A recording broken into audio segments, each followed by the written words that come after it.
أعوذ بالله من الشيطان الرجيم. بسم الله الرحمن الرحيم. لا تجد قوما يؤمنون بالله واليوم الآخر يوادون من حاد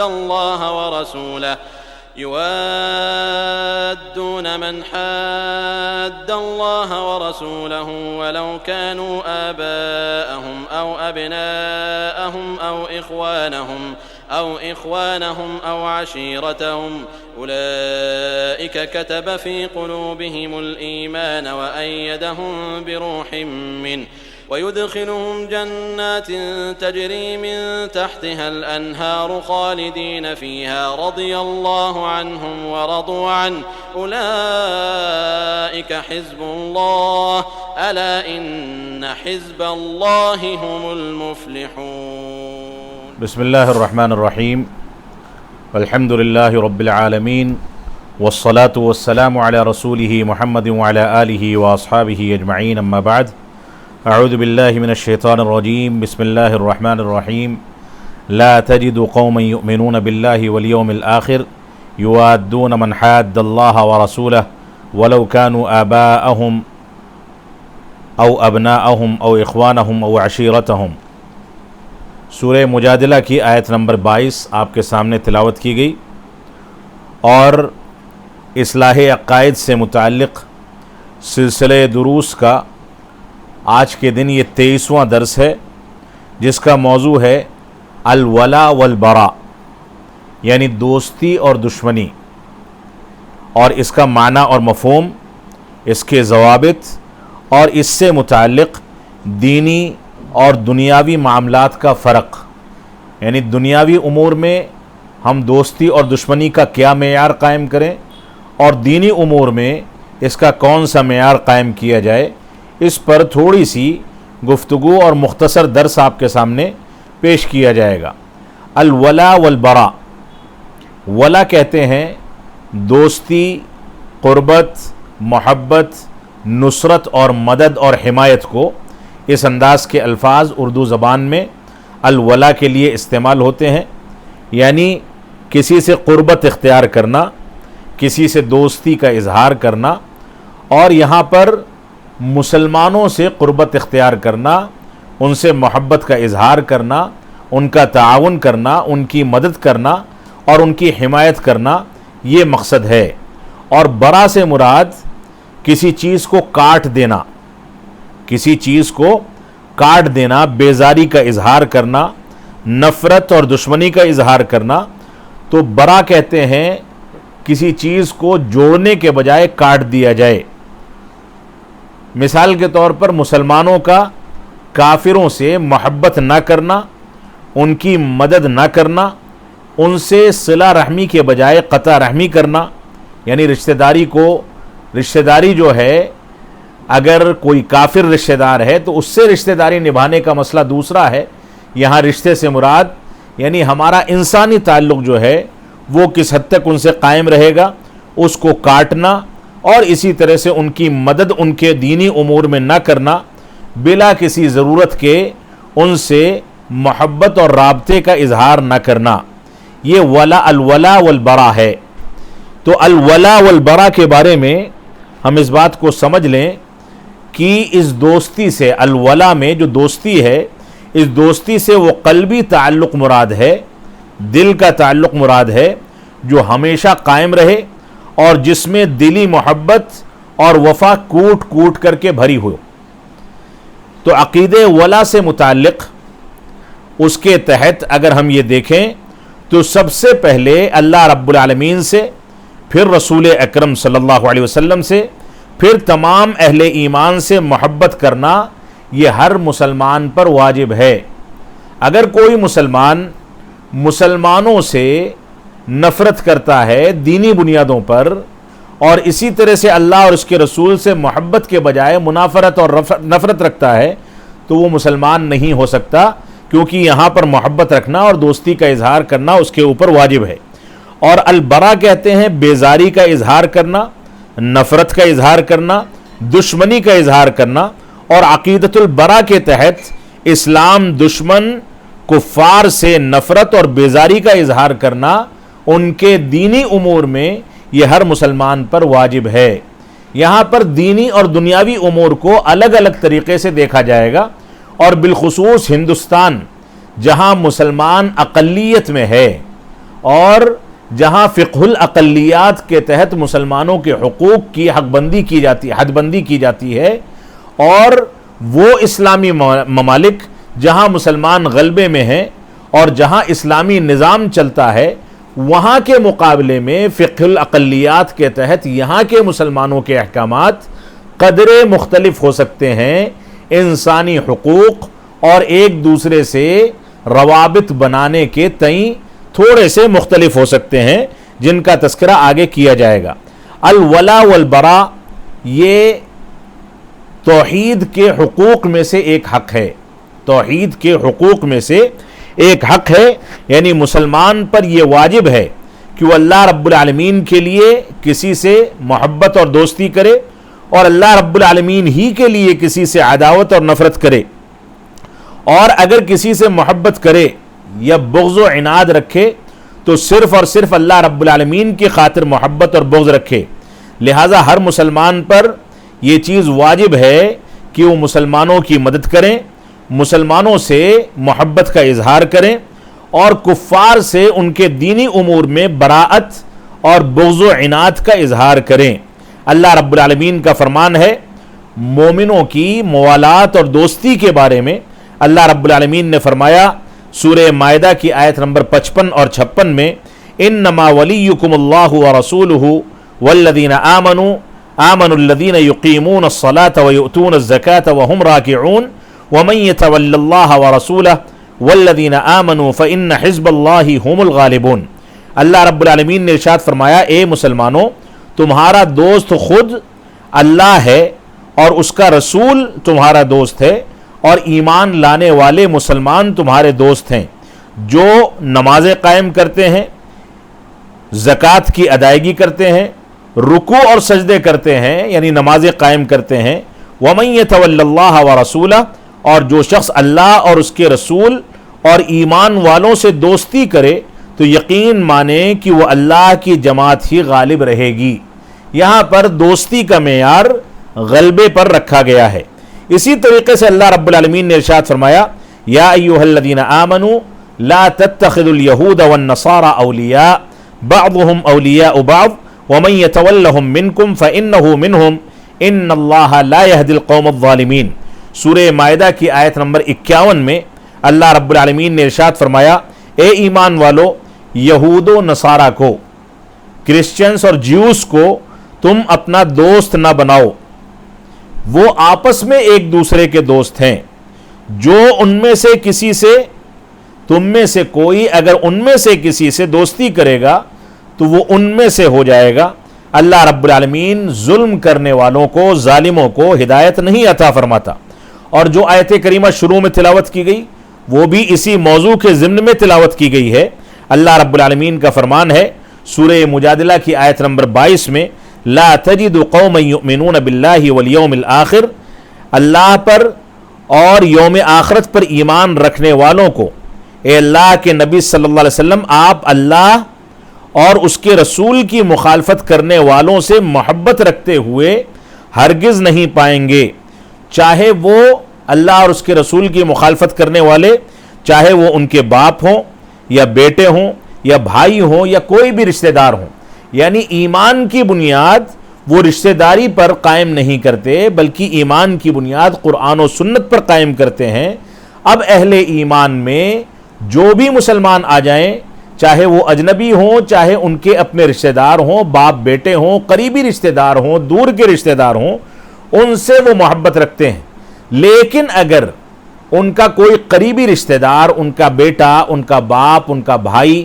یا ان کا کوئی دوسرا قرابت دار بھی اللہ اور اس کے رسول سے عداوت رکھتا ہے یعنی مسلمان نہیں ہے، تو ایسی صورت میں وہ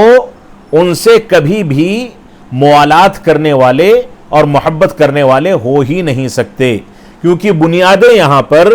مختلف ہو رہی ہیں۔ وہ انسانی حقوق کی ادائیگی تو کر سکتے ہیں لیکن دینی بنیادوں پر ایک دوسرے سے محبت کا اظہار ہرگز نہیں کر سکتے. اس وجہ سے ہم کو اس بنیاد کو سمجھ لینا چاہیے. اسی طریقے سے یہاں پر الولا والبرا دین میں اس کا مقام کیا ہے، اس سلسلے میں ہمیں سمجھ لینا چاہیے کہ ولا اور برا کا اسلام میں بہت اونچا مقام ہے، اور یہ ایمان کی ایک مضبوط کڑی ہے، ایمان کا ایک مضبوط تقاضا ہے. اور اس کا معنی یہ ہے کہ ہم محبت کی کڑی اور الفت کی کڑی مسلمانوں کے درمیان اور اعدائے اسلام کے درمیان فرق کر کے قائم کریں. ابن عباس رضی اللہ تعالیٰ عنہما روایت کرتے ہیں کہ رسول اکرم صلی اللہ علیہ وسلم نے ارشاد فرمایا کہ سب سے زیادہ ایمان کا مضبوط تقاضا اور کڑی یہ ہے کہ انسان موالات اختیار کرے، دوستی اختیار کرے، اور یہ دوستی فی اللہ اللہ رب العالمین کے لیے ہو، اور انسان دشمنی اختیار کرے تو یہ دشمنی بھی اللہ رب العالمین کے لیے ہو. اور اسی طرح سے محبت اور نفرت یہ دونوں کی دونوں اللہ رب العالمین کے لیے اختیار کی جائیں. الحب فی اللہ والبغض فی اللہ، جیسا کہ طبرانی کی صحیح روایت ہے جس کو امام بغوی نے شرح السنہ کے اندر صحیح حسن سند سے ذکر کیا ہے. اسی طریقے سے یہاں پر دو بنیادی چیزیں ہیں جو ولا اور برا کو سمجھنے کے لیے ضروری ہیں، مداہنت اور اسی طرح سے مدارات. مداہنت کہا جاتا ہے، ان دونوں کے فرق کو ہمیں سمجھ لینا چاہیے، اور ولا اور برا کے اوپر اس کا کیا اثر پڑتا ہے اس کو بھی سمجھ لینا چاہیے. مداہنت کہا جاتا ہے امر بالمعروف اور نہی عن المنکر، یعنی اچھائیوں کا حکم دینے اور برائیوں سے روکنے کی چیز کو، اس فریضے کو چھوڑ دیا جائے. اور اسی طریقے سے کفار اور اہل معصیت گناہ کرنے والوں کے سے دنیاوی غرض کے لیے، دنیا کے طلب کرنے کے لیے ان کے ساتھ تعلقات میں تنازل اختیار کر لیا جائے. اور اسی طرح سے مسلمان پر یہ بات واجب ہے، اور یہ اس کے ایمان اور دین کی غیرت کا تقاضا ہے کہ وہ ایمان کی بنیاد پر محبت رکھے اور معصیت اور کفر اور شرک کی بنیاد پر نفرت کا اظہار کرے. اس کی مثال اہل معاصی سے انسیت اختیار کرنا، مداہنت کی مثال اہل معاصی سے مداہنت اختیار کر کے ان سے استئناس اور قربت اختیار کرنا، کفار سے اور اہل معاصی سے، اور ان کے ساتھ رہن سہن اختیار کر کے ان کی برائیوں پر اور ان کے کفر پر انکار کرنے کو ترک کر دینا، یہ اس کی ایک مثال ہے. یہاں تک کہ انسان کو ان کے خلاف یا ان کے کفر اور معصیت پر انکار کرنے کی قدرت ہو، اس کے باوجود وہ اس کا انکار نہ کرے. اللہ رب العالمین کا فرمان ہے کہ اگر انکار کی قدرت کے باوجود کوئی انکار نہیں کرتا ہے تو گویا اس نے مداہنت اختیار کی، اور وہ ولا اور برا کے اصول و ضابطے کے خلاف جاتا ہے. اللہ رب العالمین کا فرمان ہے سورۃ المائدہ کی آیت نمبر 79 اور 80 میں، بلکہ 78 سے لے کر کے 80 میں اللہ رب العالمین نے ارشاد فرمایا لعن الذین کفروا من بنی اسرائیل علی لسان داؤد وعیسی ابن مریم ذلك بما عصوا وكانوا يعتدون كانوا لا يتناهون عن منكر فعلوه لبئس ما كانوا يفعلون ترى كثيرا منهم يتولون الذين كفروا. سورہ مائدہ میں اللہ رب العالمین نے ارشاد فرمایا بنی اسرائیل کے کافروں پر اور داؤد اور عیسیٰ علیہ السلام کی زبانی لعنت کی گئی. بنی اسرائیل کے کافروں پر عیسیٰ اور داؤد علیہ السلام کی زبانی لعنت کی گئی، کیونکہ بما عصوا وکانوا یعتدون، اس وجہ سے کہ وہ نافرمانی کرتے تھے اور حد سے آگے بڑھ جاتے تھے، نافرمانی کرنے میں حدیں توڑ دیتے تھے. کانوا لا یتناہون عن منکر، وہ لوگ منکرات سے کسی کو روکتے نہیں تھے. فعلوہ، روکنا تو دور کی بات بلکہ اس کو انجام بھی دیتے تھے، منکرات کے مرتکب بھی ہو جاتے تھے. لبئس ما کانوا یفعلون، یہ بہت بری چیز تھی جس کو وہ کرتے تھے. ترى كثيرا منهم يتولون الذين كفروا، ان میں سے بہت سے لوگوں کو اے اللہ کے نبی صلی اللہ علیہ وسلم آپ دیکھیں گے کہ وہ کافروں سے دوستیاں کرتے ہیں، کافروں سے دوستی کرتے ہیں۔ یہ سورہ مائدہ میں اللہ رب العالمین نے بنو اسرائیل یعنی یہودیوں کی صفت کا تذکرہ فرمایا ہے کہ وہ انکار منکر نہیں کرتے تھے بلکہ منکر کا ارتکاب کرتے تھے، اور اسی طریقے سے کفار سے موالات اور دوستی کا اظہار کرتے تھے۔ مدارات کہا جاتا ہے، یہ مداہنہ ہے، اور مدارات کہا جاتا ہے اصل میں شر اور برائی کے خلاف ہلکا پن اور نرمی اختیار کر لینا، یعنی انسان برائی کو برائی تو سمجھتا ہے لیکن اس کے خلاف ہلکا پن اور نرمی اختیار کر لیتا ہے، اور اس کے خلاف جو سختی یا اسی طرح سے اس کے انکار کرنے اور دنیا سے اس کو ختم کرنے کی کوشش کے لیے جو شدت اور سختی اختیار کی جانی چاہیے اس کو وہ چھوڑ دیتا ہے۔ یہ اصل میں مدارات کا مفہوم ہے، یعنی انسان اگر کسی کے شر سے خوف کھاتے ہوئے، کسی کی برائی سے خوف کھاتے ہوئے، یا اسی طریقے سے جس نے برائی کی ہے اس کے ڈر سے وہ اس کے خلاف انکار منکر کے فریضے میں نرمی اختیار کر لے، اس کو مدارات کہا جاتا ہے۔ اور مداہنت اور مدارات یہ دونوں کو دونوں آج کے دور میں ہم میں سے اکثر لوگوں کے ہاں موجود ہے۔ ہم وقت دیکھ کر کے، حالات دیکھ کر کے، لوگوں کا مزاج دیکھ کر کے اسلامی نظام کی تنفیذ کرنا چاہتے ہیں، اور لوگوں کو خوش کرنے کے لیے اسلام کی مخالفت کر دیتے ہیں، اور لوگ ناراض نہ ہو جائیں اس وجہ سے کہیں پر انکار منکر کو چھوڑ دیتے ہیں۔ یہ ساری کی ساری چیزیں ہمارے لیے باعث تشویش ہیں، اس پر ہم کو غور کرنا چاہیے، اور یہ ولا اور برا کی کہ اس بنیادی عقیدے کے مزاج کے خلاف ہیں جو ہمارے اندر موجود ہیں۔ اس وجہ سے انسان اگر کبھی کسی کے اندر برائی دیکھ کر کے اس کے تالیف قلب کے لیے، کسی حکمت کے نتیجے میں اس کے تالیف قلب کے لیے، یعنی اس کے دل کے اندر اپنے بارے میں اور اپنے ذریعے سے اسلام کے بارے میں نرمی پیدا کرنے کے لیے تھوڑی بہت رعایت کرتا ہے تو اس میں کوئی حرج نہیں، لیکن انکار منکر کے لیے مکمل مدارات اختیار کر لی جائے اور اپنے رویے کو ہمیشہ کے لیے نرم کر لیا جائے، برائی کا انکار کرنے کے بجائے ہم انکار میں نرمی سے کام لیں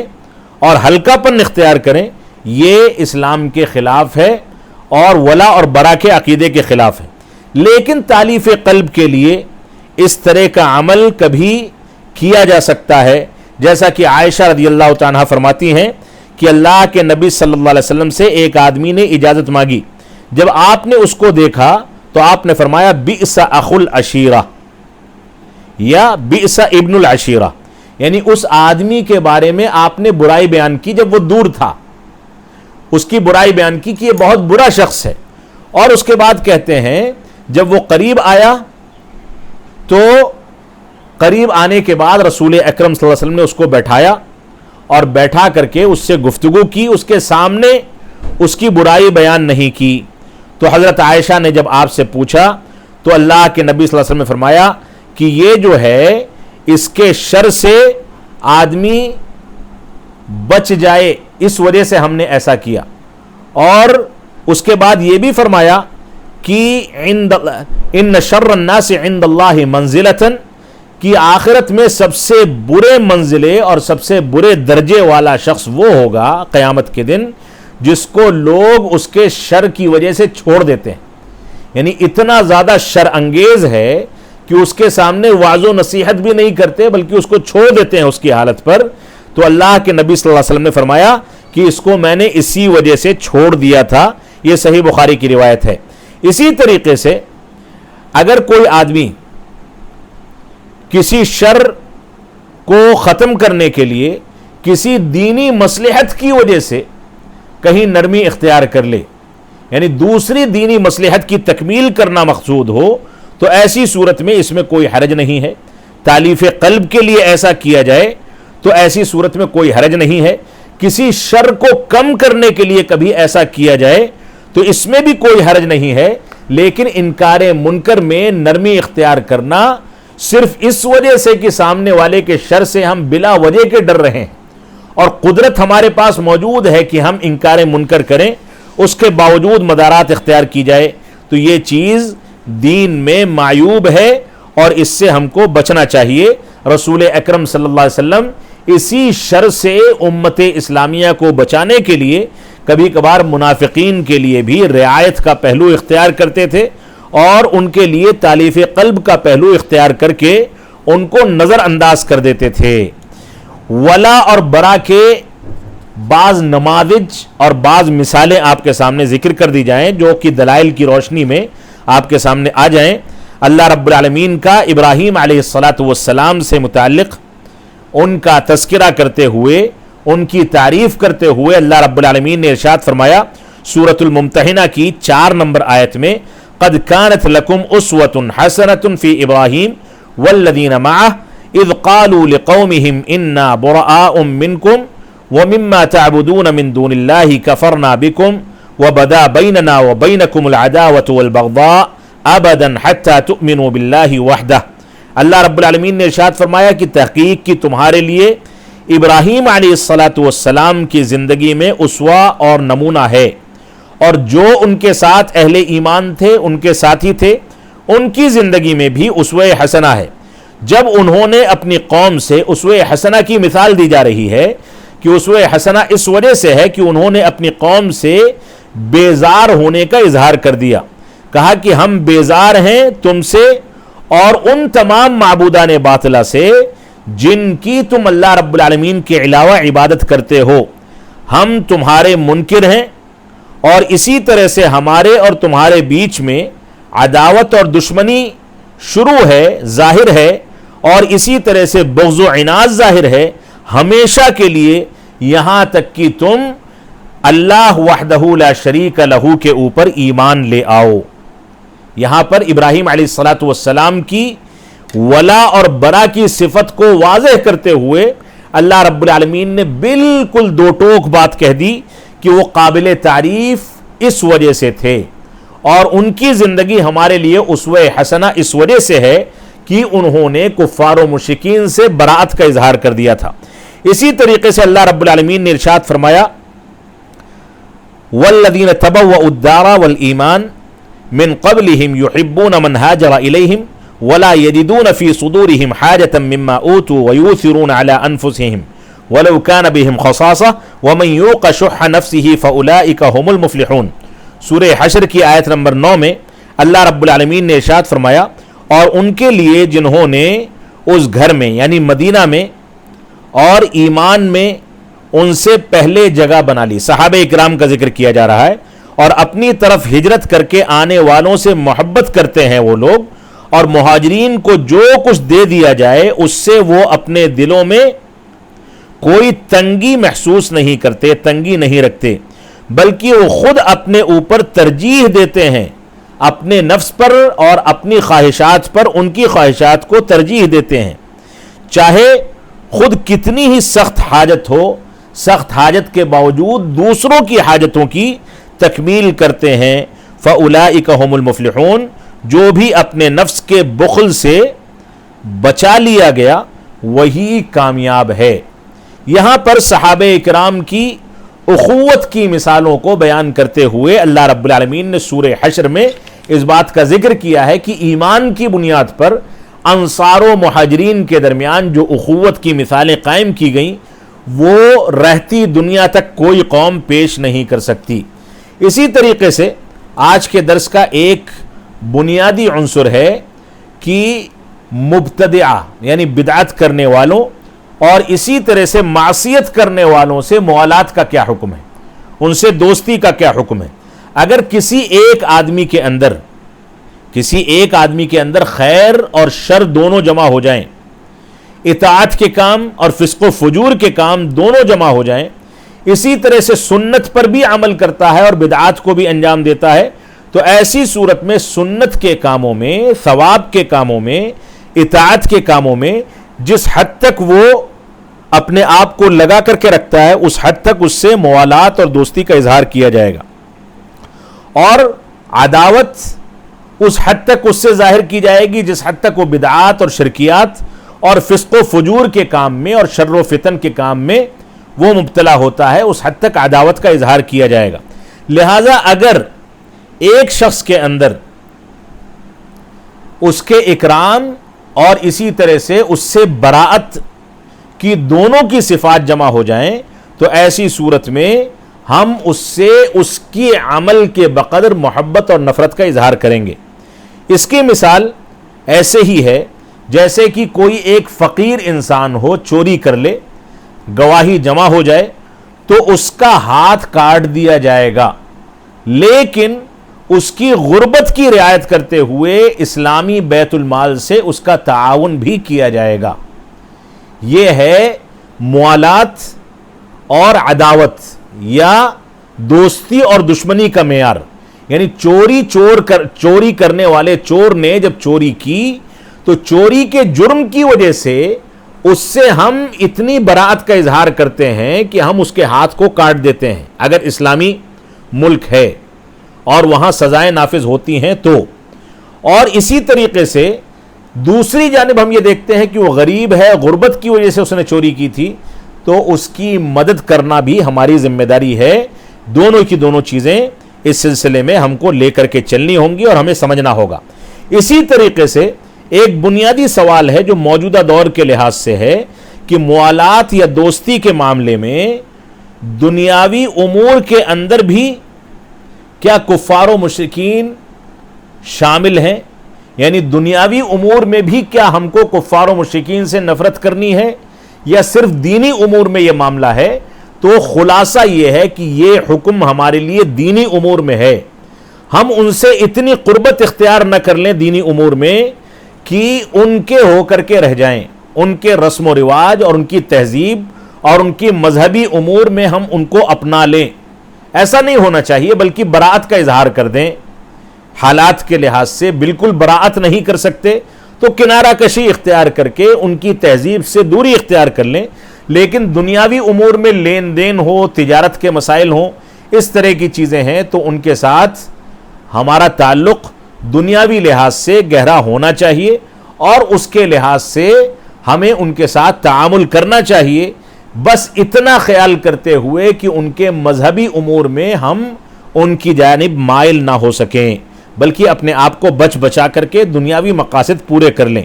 تو اس سلسلے میں صحیح احادیث میں، صحیح نصوص اور دلائل کے اندر اس تعامل کے جواز کی بات ملتی ہے، دنیاوی تعامل کے جواز کی بات ملتی ہے کہ ہم کفار سے دنیاوی معاملات کر سکتے ہیں، جیسے بیع و شراء ہے، اور اسی طرح سے ایجار کے مسائل ہیں، استیجار کے مسائل ہیں، کرائے پر لین دین ہے، اور اسی طرح سے دنیاوی ضروریات میں ان کا تعاون کرنا ہے۔ اور اگر وہ اس طرح کا تعاون چاہتے ہیں جو تعاون اسلام کے لیے نقصان دہ ہو جائے تب تو مسلمانوں کو ان سے بچنا ہوگا۔ اس کی بہت ساری مثالیں موجود ہیں، جیسا کہ صحیح بخاری میں رسول اکرم صلی اللہ علیہ وسلم کے بارے میں ملتا ہے کہ عبداللہ بن اریقط سے آپ نے لین دین کے معاملات کیے جو کہ کافر تھے۔ اسی طریقے سے اللہ کے نبی صلی اللہ علیہ وسلم کی زرہ ایک یہودی کے پاس ایک سا جو کے بدلے رکھ کر کے، گروی رکھ کر کے، اور اس کے ذریعے سے کرایہ حاصل کیا گیا اور ان کے لیے کھانے پینے کا انتظام کیا گیا۔ یہ رسول اکرم صلی اللہ علیہ وسلم کے آخری دور کا واقعہ ہے، لہذا ایسا کرنے میں کوئی حرج نہیں ہے۔ پانی کے لیے جب عثمان غنی رضی اللہ تعالیٰ عنہ نے کنواں خریدا آدھا، تو آدھا یہودیوں کے لیے خاص کیا، پھر اور آدھا مسلمانوں کے لیے، پھر مکمل خرید کر کے سارے کے سارے لوگوں کے لیے عام کر دیا۔ تو اس انداز کے تعاون میں کوئی حرج کی بات نہیں ہے، جیسا کہ خزاعہ کے موقع سے اور دوسرے مواقع سے اللہ کے نبی صلی اللہ علیہ وسلم اور صحابہ کرام نے اس انداز کی چیزیں کی ہیں کہ کفار و مشرکین کا دنیاوی امور میں تعاون کیا ہے اور ان کے ساتھ لین دین کیا ہے، ان سے تعلق بنایا ہے۔ یہاں پر ایک بنیادی مسئلہ یہ بھی ہے کہ بعض ایسے ممالک جہاں پر مسلمان اقلیت میں ہے، جیسے ہندوستان ہے، یہاں پر یوم آزادی، یوم جمہوریہ جو ہندوستان کے دستور کے تحت یہاں کے باشندوں کو ہر سال منانا ہوتا ہے. اس میں کوئی ضرورت سے زیادہ حصہ لیتا ہے, کوئی کم حصہ لیتا ہے. اصلاً اس چیز کا حکم ہر سال 15 اگست اور 26 جنوری کے موقع سے یہ سوالات آتے ہیں. اس سلسلے میں صحیح بات یہ ہے کہ یہ دنیاوی امور ہیں اور ان میں مسلمانوں کے لیے اس حد تک حصہ لینا جائز ہے کہ وہ حصہ لینا شریعت سے نہ ٹکرانے پائے, بلکہ شریعت کے دائرے میں رہتے ہوئے وہ اپنی یوم آزادی کو یاد کریں, اپنے ماضی کو یاد کر کے ہندوستان کی جنگ آزادی میں مسلمان علماء کرام اور مجاہدین آزادی کی تاریخ کو تازہ کریں, اس کو اپنی نئی نسلوں کے ذہنوں میں پیوست کریں. اس انداز کا عمل کرنے میں کوئی حرج نہیں ہے, بس اس میں ان امور سے ہمیں بچنا ہوگا جو امور شریعت سے ٹکراتے ہیں. چاہے اس کے لیے ہم کو مجبور کیا جائے تو بھی ہم اس کو کرنے کو اور انجام دینے کو تیار نہیں ہیں, بلکہ ہندوستان کے آئین کے لحاظ سے اور ہندوستان کے دستور کے لحاظ سے, بھارت کے دستور کے لحاظ سے ہم کو مذہبی آزادی کا مکمل حق حاصل ہے. اگر اس طرح کی دشواری کہیں آتی ہے کہ ہم سے جبراً ایسے مواقع سے ایسی چیز کرانے کی کوشش کی جاتی ہے جو شریعت سے ٹکراتی ہے, تو ایسی صورت میں عدالت کے دروازے کھلے ہیں, وہاں سے ہم کو انشاءاللہ انصاف ملے گا. اس وجہ سے ہم کو یوم وطنی, یوم آزادی, اس انداز کی چیزوں کا جائز حد تک شریعت کے دائرے میں رہتے ہوئے ہندوستان میں اہتمام کرنے میں کوئی حرج نہیں ہے. اس طرح کے امور اسلامی ممالک میں انجام نہیں دیے جائیں گے, وہاں اس کی گنجائش نہیں ہونی چاہیے. اللہ رب العالمین ہم کو قرآن و سنت کے مطابق چلنے اور قرآن و سنت کی مکمل پیروی کرنے کی توفیق عطا فرمائے. ولا اور برا کے صحیح مفہوم کو سمجھ کر کے دنیاوی اور دینی لحاظ سے اس میں جو فرق ہے اس کو سمجھ کر کے اس بنیادی عقیدے کو اپنانے اور اس کو مکمل طریقے سے سمجھنے کی توفیق عطا فرمائے. ہم جب تک جئیں تب تک اسلام پر جئیں, جب ہمارا خاتمہ ہو تو ایمان پر ہو. وصلی اللہ علی نبینا محمد وعلی آلہ وصحبہ وسلم. والسلام علیکم ورحمۃ اللہ وبرکاتہ.